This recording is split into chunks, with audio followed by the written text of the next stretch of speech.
A ver, normalmente cuando el ámbito médico emite una prescripción, existe una expectación casi universal de precisión milimétrica. Es como observar una obra de ingeniería. O sea, te rompes un brazo, te hacen la radiografía y ves esa línea blanca dentada con una claridad absoluta. Claro, el diagnóstico es evidente. Exacto. Y el personal médico simplemente señala la pantalla y dice, pues mira, ahí está el origen del problema y esta es la solución mecánica. Es tangible y, bueno, reconforta por lo absoluto que resulta. Sí, si es que el cerebro humano busca constantemente esa certidumbre visual, clasificar un problema en una caja ordenada, ponerle una etiqueta clara y un tratamiento estandarizado reduce muchísimo la ansiedad frente a la enfermedad. Pero, claro, cuando cruzamos la frontera hacia las llamadas intervenciones de estilo de vida, la situación cambia radicalmente. Empezamos a hablar de recetar, entre comillas, ejercicio para tratar patologías metabólicas complejas y de repente esa máquina de rayos X perfecta parece mostrar solo estática. Nos adentramos en unas aguas diagnósticas muy turbias, desde luego. Totalmente. Porque surgen preguntas sin una respuesta única.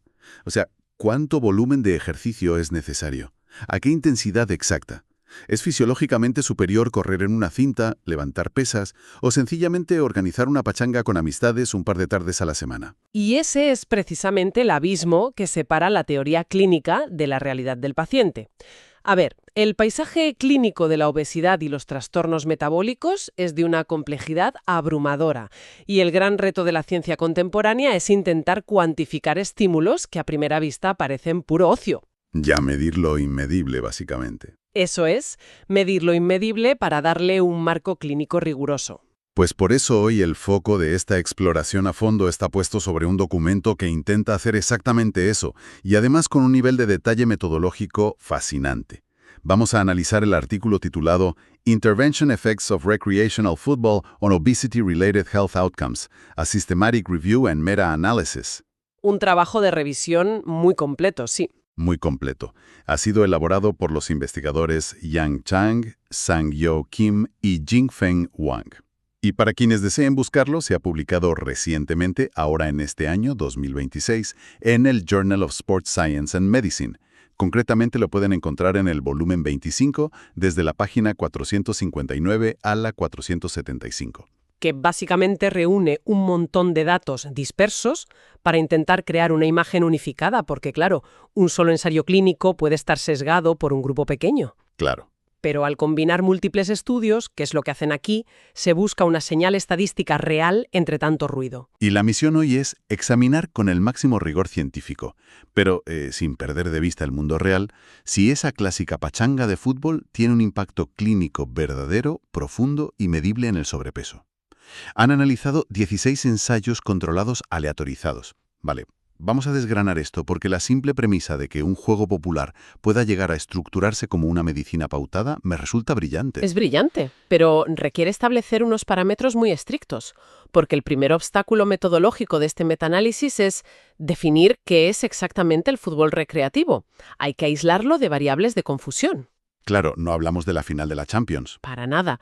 El análisis no evalúa a atletas de alto rendimiento ni ese estrés fisiológico competitivo. Para medir adaptaciones metabólicas en una población con sobrepeso, es imprescindible acotar muy bien la dosis. Es fundamental porque jugar al fútbol es un término gigantesco. Puede significar quedarse de portero charlando con el poste o correr a intervalos máximos hora y media.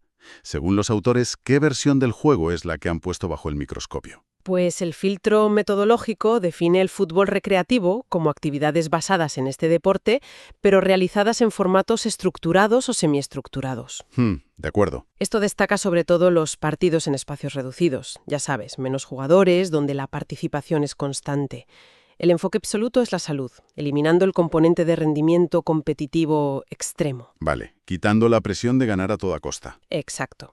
Y bajo este paraguas lograron agrupar datos de 387 participantes de esos 16 ensayos distintos. Y el marco temporal también hay que tenerlo en cuenta, ¿no? No estamos evaluando un fin de semana en el parque.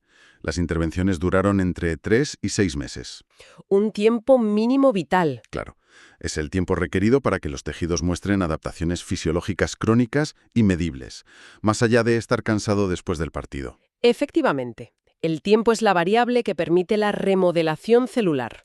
Y analizando la dosis administrada, la pauta general eran sesiones de unos 60 minutos entre 2 y 4 días por semana.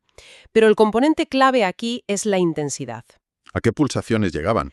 Los registros muestran que pasaban una gran parte del tiempo trabajando entre el 70 y el 83% de su frecuencia cardíaca máxima. Madre mía, eso es bastante. Basta con recordar esa sensación de correr para alcanzar el autobús y llegar jadeando sin poder hablar. Esa es la zona de esfuerzo vigoroso a la que nos referimos. Mantener eso o volver a ello durante una hora es un trabajo inmenso. Fíjate que me gusta pensar en esta intervención como una especie de polipíldora médica de diseño. ¿Una polipíldora? A ver, el concepto farmacológico combina, por ejemplo, un antihipertensivo, una estatina y aspirina para asegurar que el paciente tome todo junto. ¿Cómo trasladas eso al movimiento? Pues mira, en la versión deportiva, el principio activo central es el trabajo cardiovascular puro. Pero luego tiene un mecanismo de liberación prolongada, que son las aceleraciones y los movimientos multidireccionales. Ya, claro, los cambios de ritmo. Eso es, reclutan fibras rápidas y exige mucho más que trotar en línea recta. Y el golpe maestro, la cubierta de azúcar de la píldora, es la interacción social. Porque si a alguien con obesidad le mandas correr en una cinta al 80% en solitario, el aburrimiento hace que abandone casi seguro. Sin duda, la tasa de abandono sería enorme. Pero persiguiendo un balón, riendo o compitiendo con amigos, el cerebro percibe juego, no percibe un castigo. Lo fascinante aquí es cómo se documenta esa especie de anestesia psicológica, o sea, la neuroquímica del juego, impulsada por la dopamina y las endorfinas de esa interacción social, enmascara literalmente las señales de dolor y fatiga que los músculos envían al cerebro. Es como si te hackearan el cansancio. Totalmente. Fisiológicamente, el fútbol en espacios reducidos exige frenadas y arranques bruscos. En la práctica, esto es un entrenamiento de intervalos de alta intensidad, un HIIT en toda regla. Ya, con picos brutales de frecuencia cardíaca. Y recuperaciones incompletas. Es sufrir de forma extenuante, pero sin la conciencia plena, hasta que pitas el final y te pesan las piernas una tonelada. Y una vez clara esta dosis, el siguiente paso es ver los marcadores clínicos, porque aquí es donde se pone realmente interesante. Los datos sobre la composición corporal son bastante contundentes, ¿no? Sí, los resultados muestran un patrón innegable. Hubo reducciones estadísticamente significativas en el índice de masa corporal, el famoso IMC. Pero bueno, desde una perspectiva clínica, el IMC tiene bastantes deficiencias. Sí, se queda corto. Las victorias reales del estudio se centran en las caídas marcadas en el porcentaje general de grasa corporal y sobre todo en la reducción de la circunferencia de la cintura. Y bajar la cintura no es solo un triunfo estético para ponerte otra talla de pantalón, es un cambio profundo en el riesgo metabólico. Exacto. La circunferencia de la cintura es un indicador indirecto, pero muy preciso, de la adiposidad central, la grasa visceral. A diferencia de la grasa subcutánea, que está bajo la piel y es más inactiva, la grasa visceral envuelve órganos como el hígado y el páncreas. ¿Qué es la grasa peligrosa de verdad? Es peligrosísima. Actúa casi como un órgano endocrino independiente, secretando citoquinas proinflamatorias constantemente al torrente sanguíneo.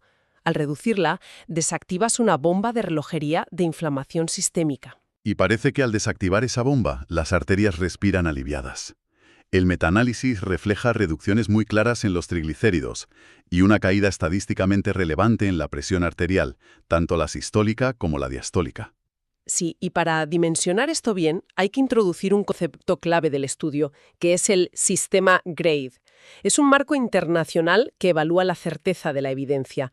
Para hallazgos como el IMC, la pérdida de grasa y la caída de presión diastólica, GRADE otorgó una certeza moderada. Lo cual le da bastante robustez a los beneficios. Mucha robustez. Y es vital porque la hipertensión daña la capa interna de las arterias. El estímulo del fútbol, forzando a los vasos a dilatarse repetidamente, mejora esa función endotelial enormemente. Vale, entonces tenemos certeza moderada de que la grasa visceral baja. La presión en las tuberías del cuerpo se relaja y los triglicéridos caen. Al ver esta limpieza general, la deducción lógica es que el colesterol también debería desplomarse. O sea, es el sospechoso habitual, ¿no? Sería lo lógico, sí. Pero los datos revelan que el colesterol se mantuvo prácticamente inamovible, ¿Cómo es posible que todo mejore y el colesterol decida ignorar por completo el ejercicio? A ver, si conectamos esto con el panorama general del metabolismo de los lípidos, descubrimos que la maquinaria del colesterol opera con reglas muy distintas a las de la presión arterial.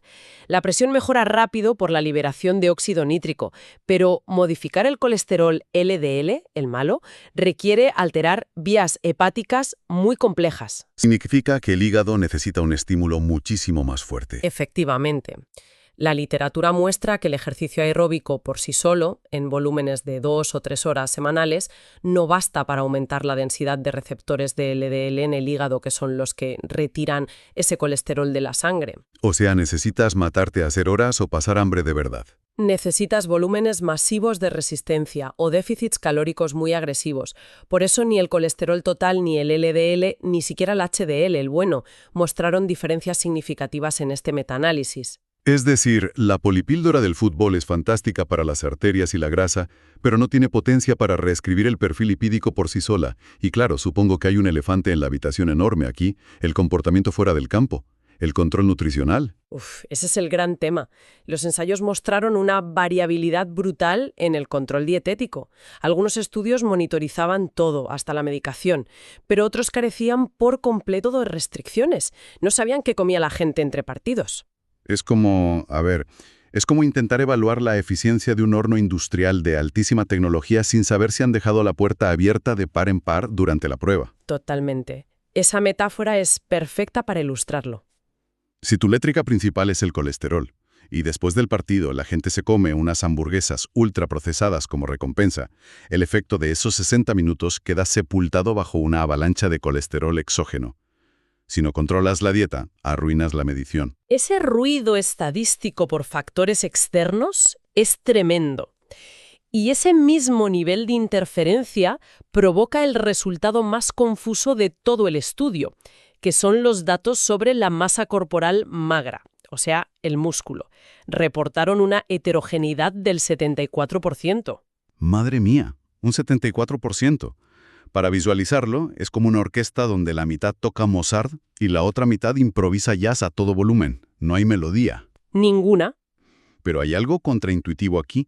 Si sometes las piernas a frenadas y saltos, se asume que ganarás músculo. Sin embargo, el análisis sugería que jugar menos de 3 veces por semana era mejor para la masa magra que jugar más.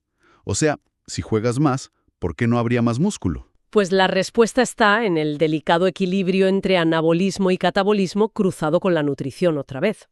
Una población con sobrepeso a menudo entra en un déficit energético cuando aumenta su actividad de repente. Comes para recuperarte, el cuerpo no tiene recursos para crear tejido muscular nuevo.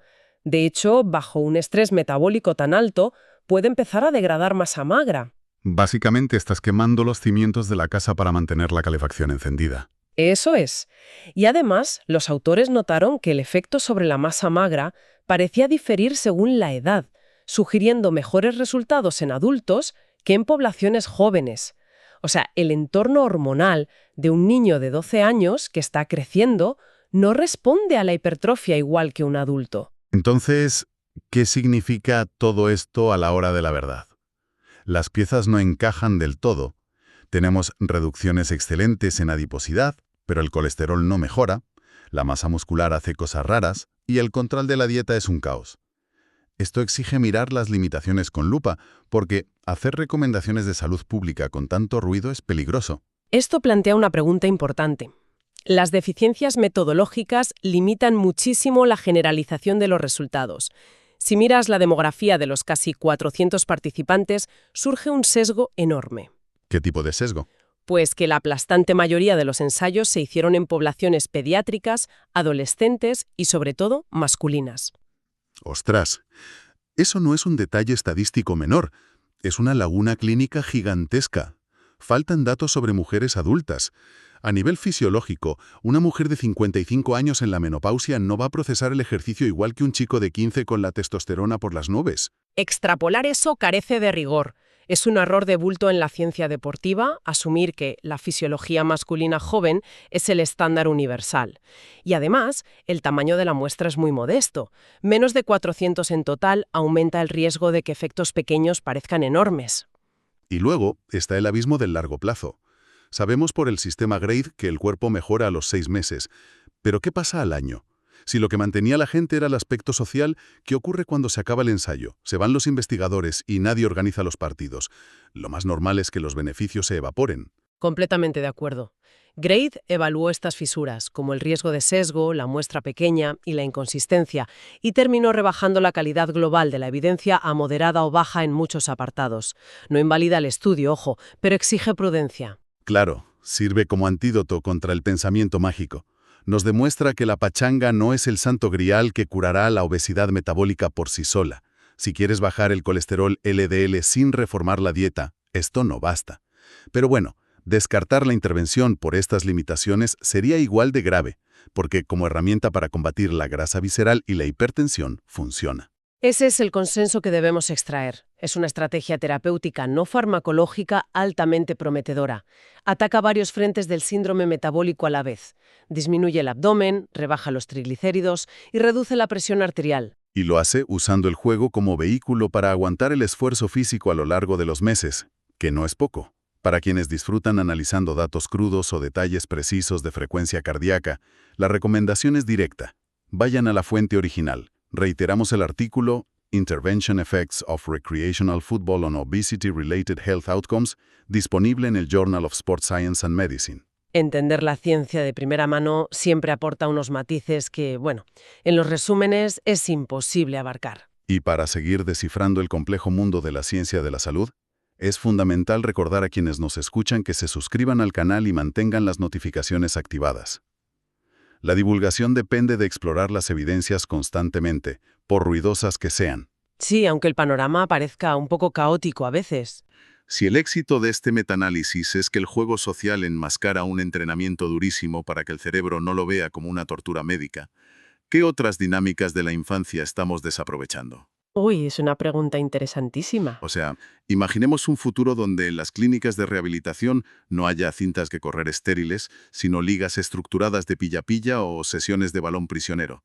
Usar el juego instintivo como caballo de Troya para mejorar la salud podría cambiarlo todo.